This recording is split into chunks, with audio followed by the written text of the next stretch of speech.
we will be starting a new section. So we started this course by analyzing the simplest form of elements that is the spring element, and we considered spring assemblages. Then we moved on to trusses and truss assemblage, or truss structures made out of trusses. Then we discussed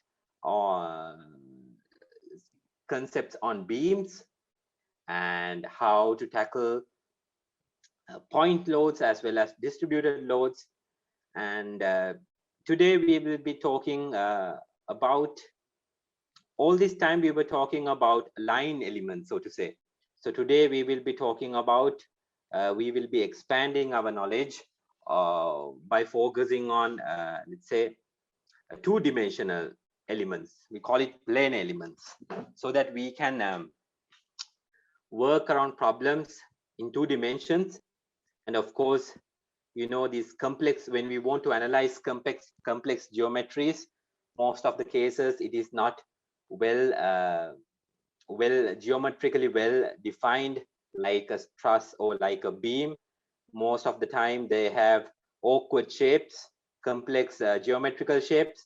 So we need to account, in order to analyze complex geometries, or complex, let's say, mechanical or whatever, structural or electromagnetic or whatever you name it, irrespective of the application, when the complexity of the geometry increases, then the element representation, the complexity of the element representation should also increase, in order to capture the, let's say, in order to improve our analysis or finite element analysis. And it is quite interesting, as I said before. All this time we were talking about line elements, which are connected at common nodes, and most of the time they form structural structures such as trusses, grids. And we know that the line elements consisted of geometric properties. The cross-sectional area we considered, the modulus of elasticity, and the inertia was associated with the cross sections. Such things were considered. And it was also interesting to note that only a local coordinate in the exact direction along the length of the element was required to describe a position, or let's say a deformation along that element. So this is why we call them the line elements, or one-dimensional elements. And by taking into account the nodal compatibility, and of course by enforcing the proper boundary conditions, and of course nodal equilibrium conditions, we were able to analyze somewhat complex structures, not only single elements or simple assemblies, but only complex structures. Of course, during your lab sessions, you must have experienced this. So now in this session, we try to expand our knowledge. We try to further complicate the problem. Yeah. So how are we going to complicate the problem? I mean, we are now moving into performing two-dimensional analysis using finite element method. So for this, we will be considering two-dimensional elements. We also call them plane elements. These plane elements are defined by 3 or more nodes. Of course, line elements were defined by 2 nodes. So in plane elements, we use 3 or more nodes to characterize a plane element. So these elements are connected at common nodes or along a common edge, and it forms continuous structures. So for example, this component, we can separate this component into, let's say, smaller elements, and try to analyze the stress distribution along these elements. For likewise. For example, we are considering plane elements. Yeah. So why this is important? Because this is quite helpful in strain and stress analysis. Yeah. For example, there can be certain components subjected to plane stress, especially plates with holes, like I have shown the one which is shown here in this figure, or plates with fillets, and plates having loaded planes, which results in stress concentration. So in such instances, we are interested in finding, let's say, the maximum stress at a certain, where does the maximum stress occur in this body when a plane force, a plane stress is applied. Such investigations are really useful in order to account, or in order to predict the failure of materials. So plane strain, as the name indicates, the corresponding strain would be planar.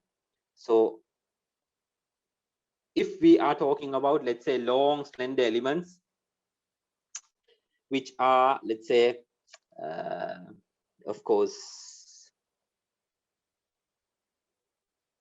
yeah, long slender elements like this, where a uniform load is applied on the said direction, and only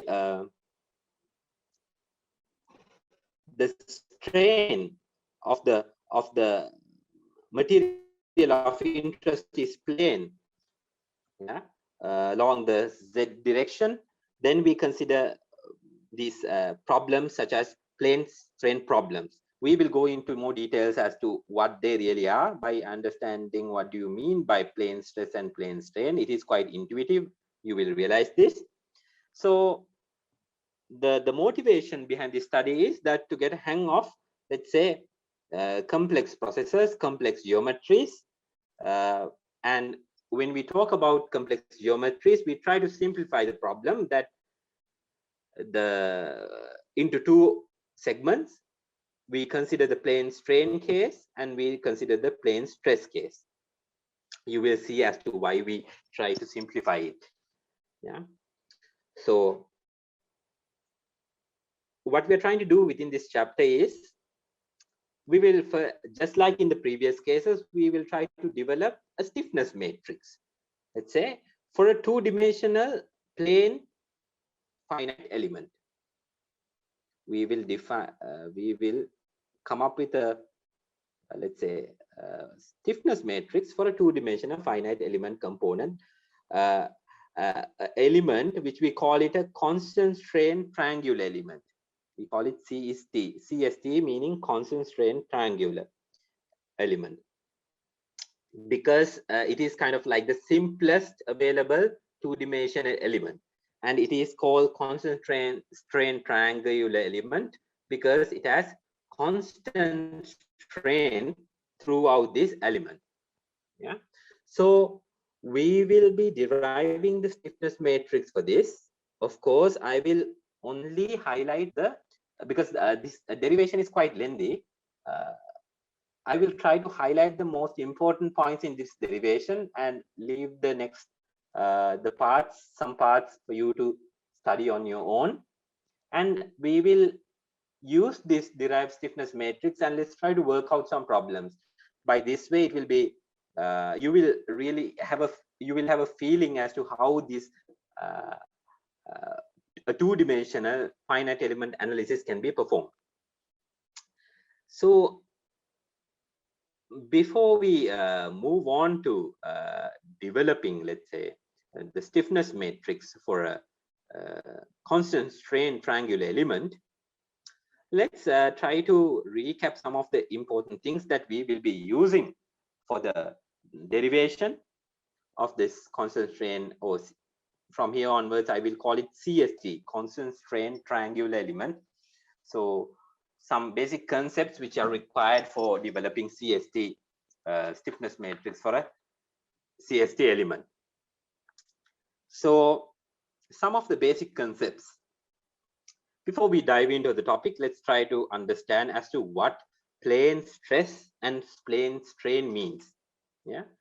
So plane stress is kind of a state where the stress in the normal stress and the shear stresses in the perpendicular direction to the plane are negligible or assumed to be zero. Yeah. So if we consider, let's say, you can see from these figures some examples, two elements, let's say, components which are subjected to plane strain stress conditions. The applied stress is planar. This is the important thing that you need to know. And it is assumed whatever the stresses in the normal direction, that is in the Z direction, and as well as perpendicular direction, the shear stresses acting in the perpendicular directions, that is in the XZ direction. So this is the Z direction. And let me, whatever the shear stresses acting in the, should be Z, XZ direction, and the shear stresses acting at YZ direction. You know, XZ direction is, of course, you can see the plane defined by this, the XZ plane, and Z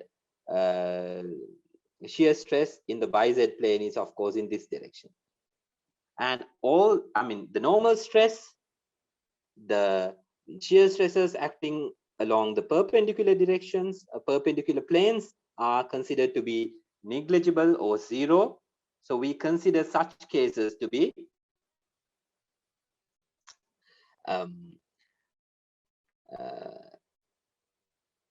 geometries subjected to plane stress conditions.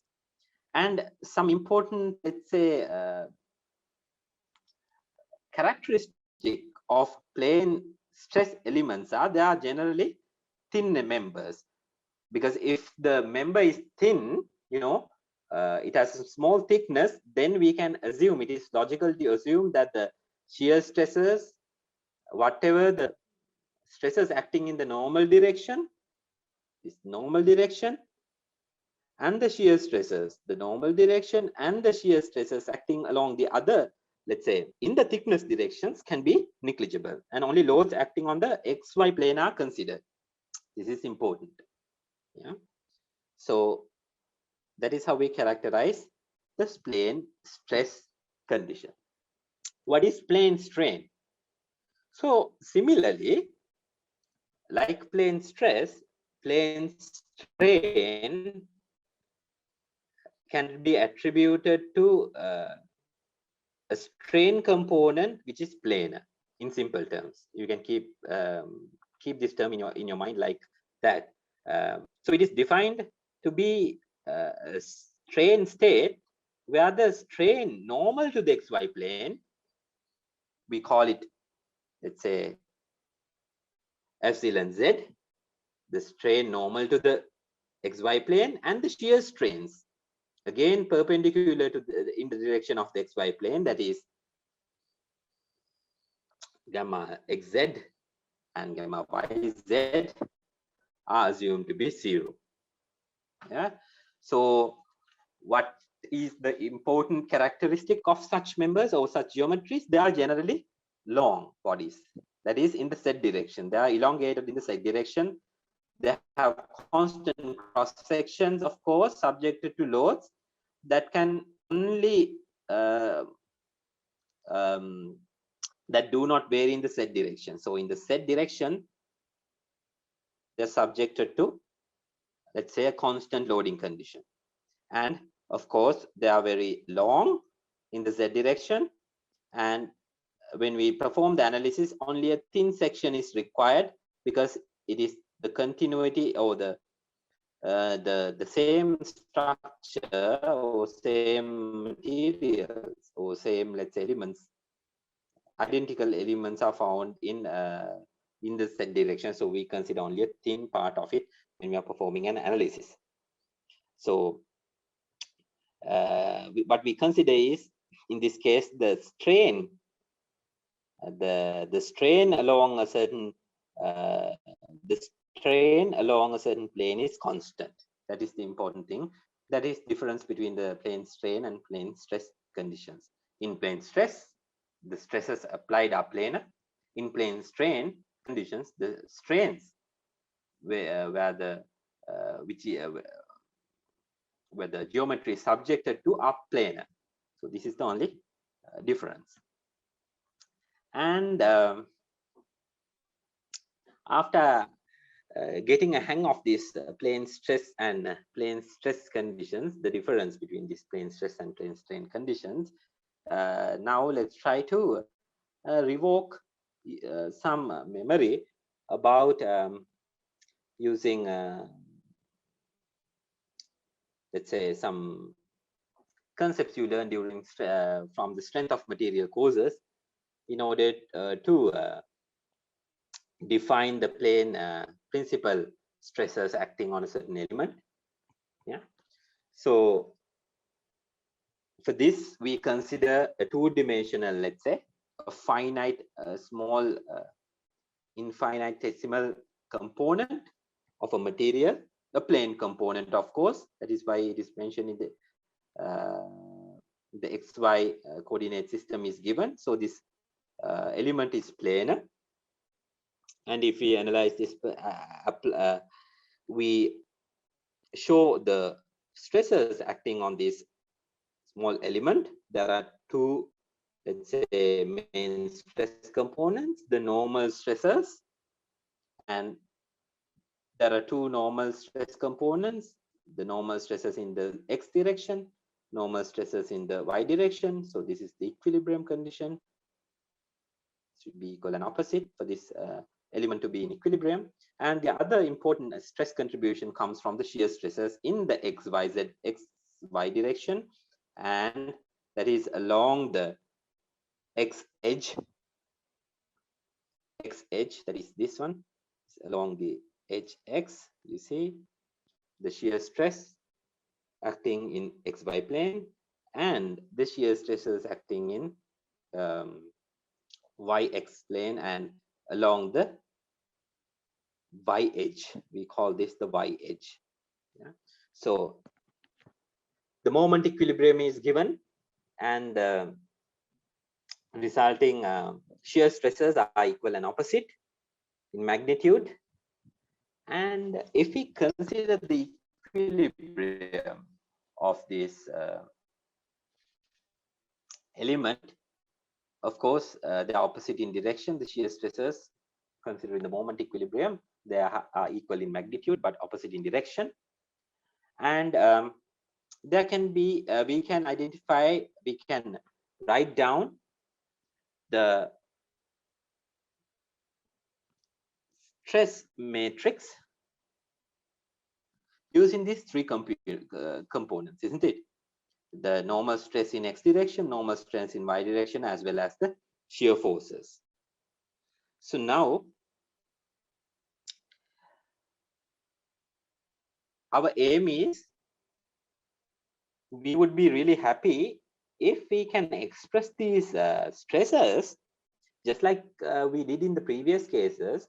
If we consider a certain element and we know that these stresses are applied on this element, and if we can express these stresses in terms of nodal displacements, then we can relate the displacement to forces and write down our, or develop a stiffness matrix, or we can relate the forces applied on a certain component to its relevant displacement via stiffness matrix. So our intention is to express these stress components using nodal displacements or nodal degrees of freedom. So just before we move on, just a recap again from the strength of the material concepts which you learn. the definition of the principal stresses and the angles, of course, and the principal angle. I will just give you the definitions and will not go into details. If you are interested, you can just do a simple Google search and try to find out more information as to how these principal stresses and principal angles are derived. It's quite straightforward. So the principal stresses we call the maximum and the minimum stresses in the two-dimensional plane can be defined using the normal stresses acting in the x and y direction as well as the shear stress. So one which corresponds to plus refers to a maximum principal stress, and the one which corresponds to minus refers to a minimum principal stress. And we also define a principal angle, which is the normal, that the direction is perpendicular to the plane on which the maximum and the minimum principal stress acts. So the angle of this which includes the principal stresses, which is used to characterize the principal stresses, can be defined. I will just give you the definition using this equation 5.1.3. You can see the shear stress term, the two principal stresses acting in the x and y direction is now has now taken into account. Okay, so we have defined the principal stresses, of course, and the angle, the angle, the principal angle we call it. Now let's consider what will happen to the elemental component. Of course, the infinitesimal element we considered, which is shown here using the dash color. What will happen when it is subjected to a certain deformation as well as a translation and a rotation? Yeah, we consider a displacement. You can see this edge has displaced from this point to here, and as well as rotation. You can see there's a certain rotation, skewing of the element component. So what will happen when the original, let's say, finite element which we consider is subject to certain forces? Now let's try to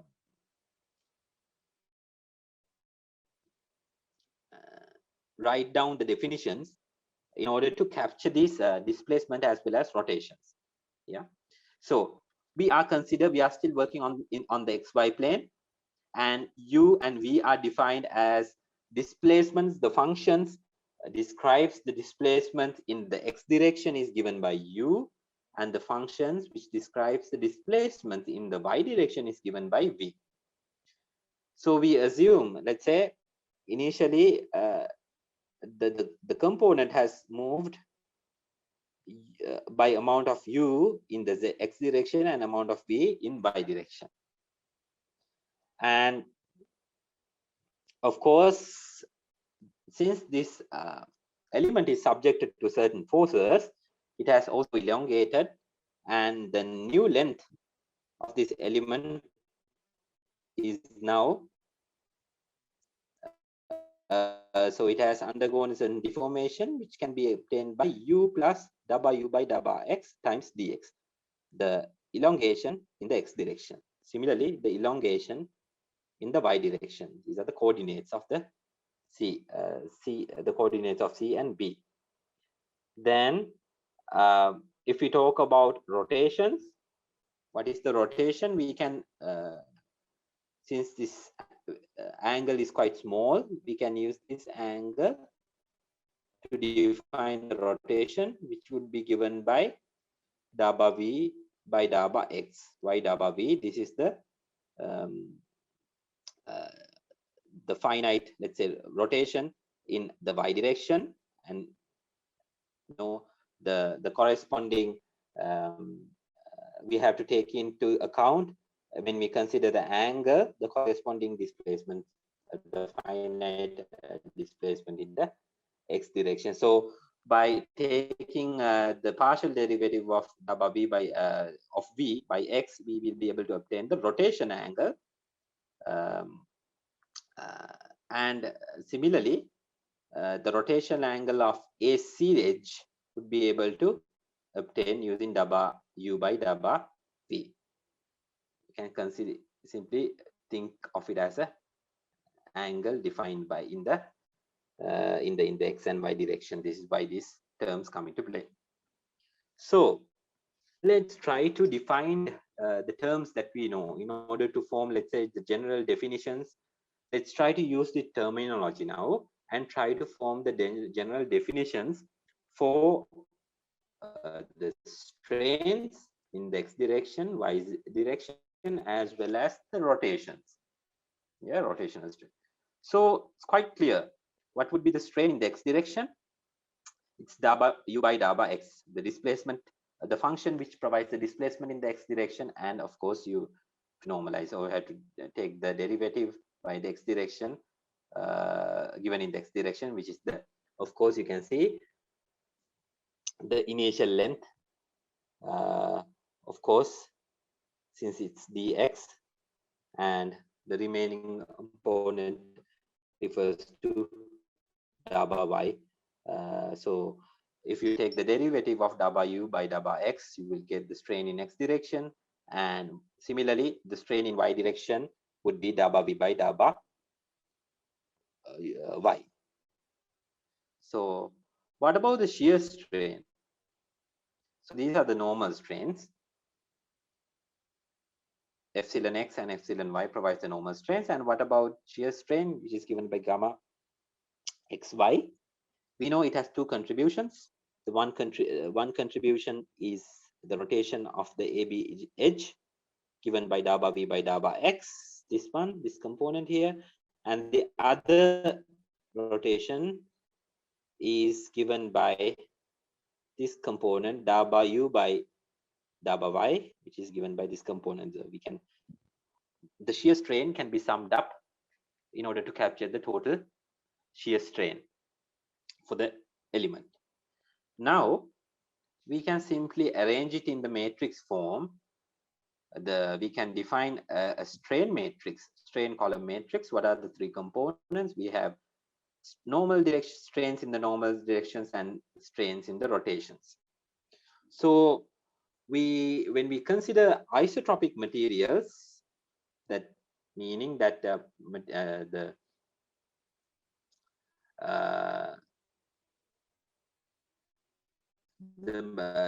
material properties, of course, does not change. It does not change along certain direction. So then we call it isotropic materials. Then when we consider isotropic materials and for plane stress condition, we can assume the following.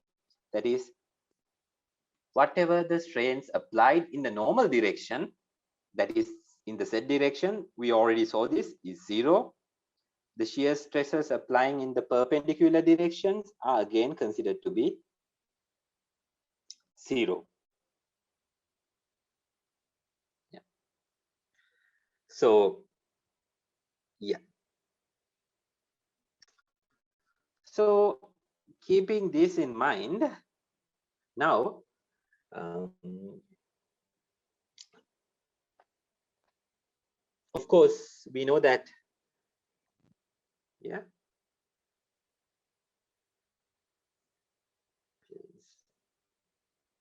Yeah. So, we know that the shear strains in this case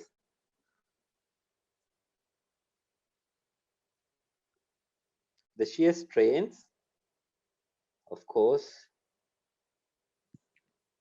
for the plane stress conditions, we assume the stresses to be, of course, 0. Yeah, this which conditions we satisfy these conditions, and the shear strains, we consider the shear strains applying in the, let's say, xz and yz are 0, but of course the shear strain the strain applied in this direction is not equal to 0 for plane stress conditions. This is not equal to 0.